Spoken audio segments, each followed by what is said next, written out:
Manoj comes and Vamsi Garu comes. So నేనే చెప్తానండి. ఈ సినిమా నాన్నగారు తీసుకొచ్చారు నాకు ఈ కథ ఫస్ట్. నేను ఫస్ట్ షాక్ తిన్నాను, నిజంగానేనా మా నాన్న నాకు కథ తీసుకొచ్చారని. నిజమే, తీసుకొచ్చారు. And I was very excited that మేమిద్దరం కలిసి ఫస్ట్ టైం సినిమాలో, నాకు ఊహ తెలిసాక సినిమా చేస్తున్నందుకు. అండ్ సినిమా కష్టాలు అందరికీ తెలిసినట్టువే. ఎంత కష్టపడ్డానో అక్కర్లేదు, చాలా ఇష్టపడుతూ చేసిన సినిమా ఇది. నాకు నిజంగా ప్రతి సినిమాకి ఒక ఫ్యామిలీ అనేది ఒకటి ఏర్పడుతుందన్నమాట.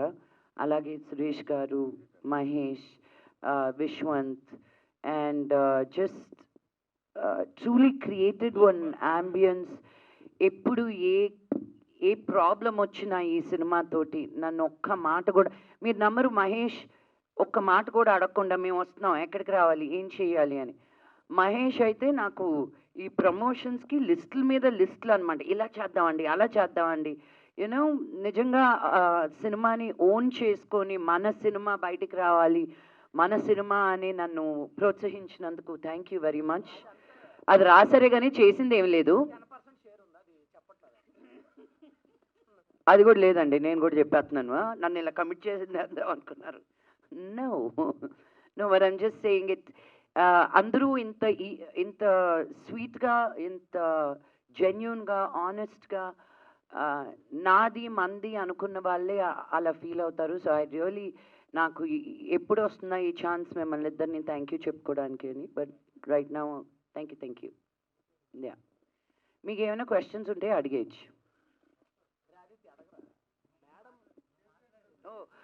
ఫస్ట్ మహేష్ గారిని మాట్లాడమంటాను, తర్వాత క్వశ్చన్. సారీ మీరు మాట్లాడుతుంటే నేను ఏమన్నా పక్క నుంచి డైలాగ్ వేయగలిగాను, డైరెక్ట్ నేను మాట్లాడలేకపోతున్నాను. సరే, ఓకే. జమిని సురేష్ అన్న, నేను మేడం గారితో కష్ట సుఖాలు పాలు పంచుకున్నాం, పాల ప్యాకెట్లు తెచ్చుకుని కాఫీ తాగుతూ. అదే గ్రూప్లో కూడా డైలీ కష్ట సుఖాలు పాలు పంచుకుంటాం. మేడం మాకు మోరల్గా చాలా సపోర్ట్ ఇచ్చింది.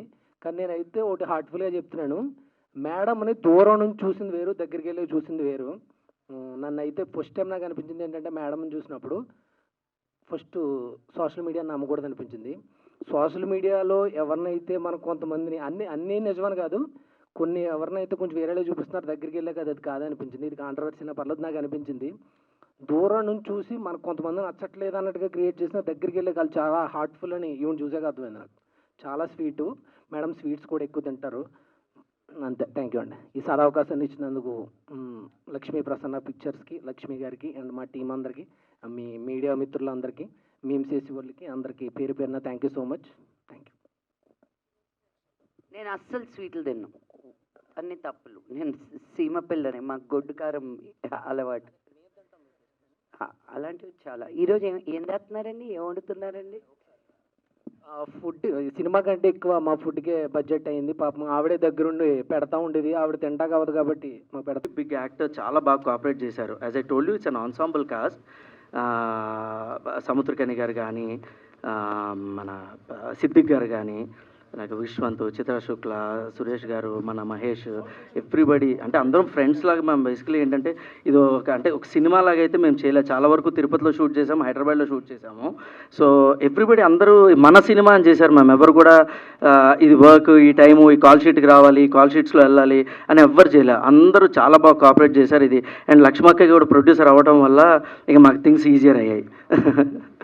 అండ్ ఇంకొకటి, ప్రమోషన్స్ చూసానండి కొన్ని వీడియోస్, చాలా బాగున్నాయి. అండ్ అందులో మీరు కూడా చాలా ఈగర్గా పార్ట్ తీసుకోవడం, అండ్ కాలేజెస్ కూడా వెళ్ళి చేశారు కదా. సో ఈ హోల్ ప్రమోషన్స్ ఐడియా ఎవరిది?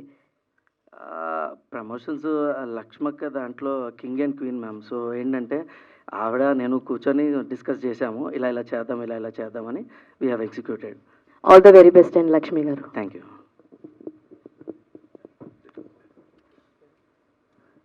Ma'am, congratulations first of all.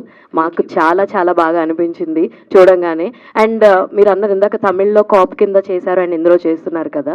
So మీకు బాగా అనిపించింది ఏంటి ఈ స్టోరీ చెప్పంగానే?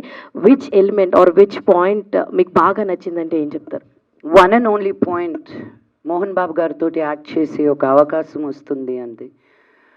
దట్ వాజ్ మై 1-200 అదే that was my reasoning to be a part of this film. And పైగా ఈ కథ నాన్నగారు తీసుకొచ్చారు నాకు. So I was even more excited that he saw me in a certain way, in a certain role. So that was the reason. All the very best. Thank you. Ma'am, ఇది combination కోసం మోహన్ బాబు గారిని తీసుకున్నారా, లేకపోతే story demand చేయడం వల్ల మోహన్ బాబు గారిని తీసుకున్నారా? నేను లైఫ్లో ఎప్పుడు బిలీవ్ చేసేది ఏంటంటే కాస్టింగ్ వల్ల 80% ఆఫ్ ద సినిమా అయిపోతుంది. Who is right for the role. నేను నా లైఫ్లో ఎప్పుడు సినిమాకి తప్పు చేయలేదు. సో జస్ట్ బికాజ్ నాన్నగారు ఉన్నారు కదా అని నేను ఎన్ని సినిమాలు చేశాను, వచ్చి చెయ్యండి డాడీ అని ఎప్పుడూ అడగలేదు నేను. ఈ సినిమాకి ఆయన కరెక్ట్ అనిపించి ఆయన్ని అప్రోచ్ అయ్యి మీరు కూడా చేస్తారా అని ఆయన వెంటనే ఒప్పుకునే మనిషి కాదు. ఆయన 1కి 100 సార్లు ఆలోచిస్తారు. బట్ ఆయన దగ్గర నుంచి వచ్చింది కాబట్టి there was already a role written for him. మిగతా కాస్టింగ్ అంతా మేమే చేసాం.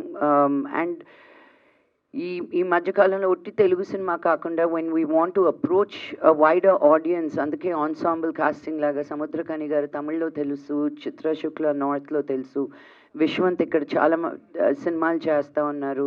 And Siddique garu he's considered like a god in Malayalam.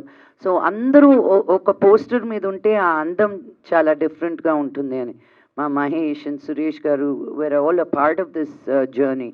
So we wanted to make an ensemble, very interesting kind of a thriller anamata. Mohan Babu garu no compromise man అంటారు. సెట్లో మీకు toughest moment ఏంటని? Every day with him is toughest moment.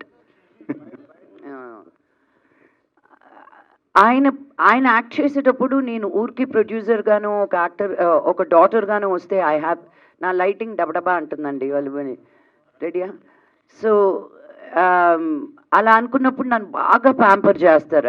ఇది తీసుకొచ్చి పెట్టండి రా పాపకి, అది పెట్టండి, ఇది చేయండి, చైర్ సరిగ్గా వేయండి, ఇలా చేయండి.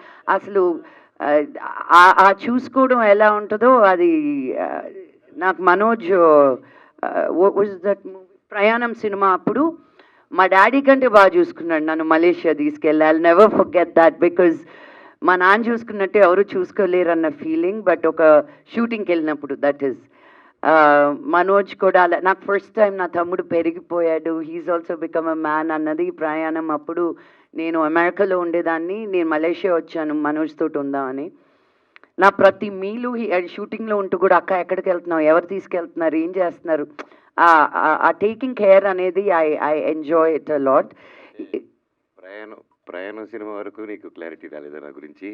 లేదు, as an actor and how you will take care of మీ నాన్న, like I feel, you know what I mean. నోర్మై ఓ సరే కట్ అయిన తర్వాత చెప్తాను నీ సంగతి. బట్ ఈ సినిమా అప్పుడు ఆయన వచ్చి నా నచ్చలేదంటే నాకేమో నాకేమో ఆయనకి నచ్చినా నచ్చకపోయినా నా మీటర్ తిరుగుతూనే ఉంటుంది కదా. ఆయనకి ఒక సీన్ ఒక రోజు నచ్చలేదు, నేను చేయనని వెళ్ళిపోయారు ఆయన. గుర్తుందా?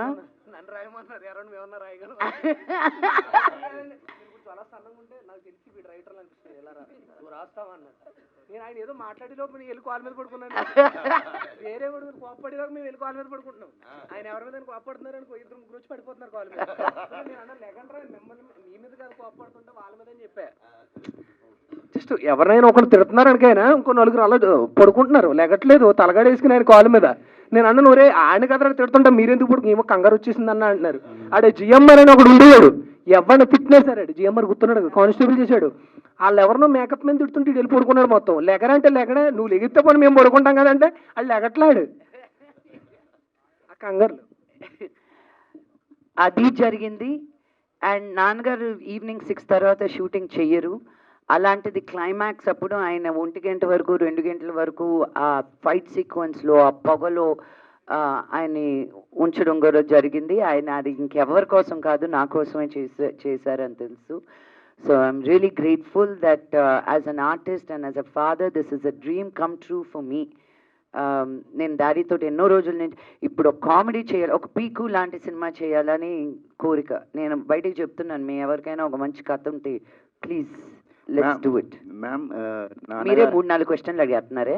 ఇంకో లాస్ట్ నాన్నగారు నెగిటివ్ షేడ్స్తోని కెరీర్ ప్రారంభించి హీరో అయ్యారు. మీరు ఐరేంద్రి ద విలన్గా స్టార్ట్ చేసి లీడ్ యాక్టర్ అయ్యారు. ఇప్పుడు మనోజ్ నెగిటివ్ షేడ్ చేశారు. ఎలా అనిపిస్తుంది మీ ఫ్యామిలీలో? I think Manoj is a versatile actor అండి. నాకు వాడి మీద చాలా కోపం. అది 1,00,000 సార్లు వాడికి ఇంట్లోపల చెప్పిందే. నేను ఏడ్చుకున్న రోజులు ఉన్నాయి, నిన్ను మళ్ళీ ఎప్పుడు తెర మీద చూస్తాను అని. నిన్న మనోజ్కి ఎలా అనిపించిందో నాకు తెలియదు, కానీ నా సంతోషానికి మటుకు there is no bounds. Because ఒక మంచి ఆర్టిస్ట్ని ఎల్లప్పుడూ చూస్తూ ఉండాలనిపిస్తుంది. అండ్ నా తర్వాత ఈ ఫ్యామిలీలో టాలెంటెడ్ మనోజే. No but jokes apart, he is the most talented. నేను ఈ సినిమాలో నా సాంగ్కి కానీ, నా ఫైట్కి కానీ, నా ట్రైలర్కి కానీ, నా టీజర్కి కానీ, నా కాస్టింగ్కి కానీ